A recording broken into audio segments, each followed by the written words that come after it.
2000 personnes ont pu être évacuées du camp de Yarmouk ce week-end. 16 000 autres sont toujours bloquées à l'intérieur de ce camp de réfugiés palestiniens situé aux portes de Damas.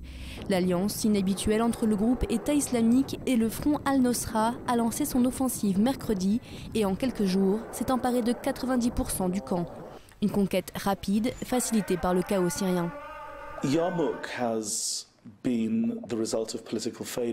Yarmouk a été le résultat d'un échec politique et ces échecs politiques sont le résultat de la désunion. De la désunion au sein du Conseil de sécurité, de la désunion dans toutes sortes d'endroits. Ce qu'il nous faut maintenant, c'est une action politique unifiée. Yarmouk est un défi pour nous tous et pour le système international en particulier. Il ne doit pas échouer, il ne faut pas laisser tomber les gens de Yarmouk.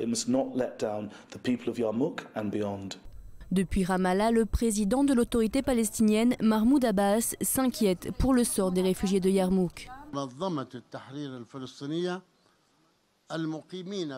Les membres de l'Organisation de libération de la Palestine sont en train de tenter de résoudre cette tragédie avec le moins de pertes possibles.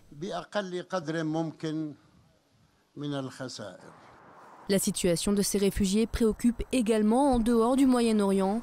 Lundi, à Moscou, une rencontre entre le régime de Bachar al-Assad et certains opposants peu représentatifs devrait porter sur la crise humanitaire et les solutions qui peuvent lui être apportées.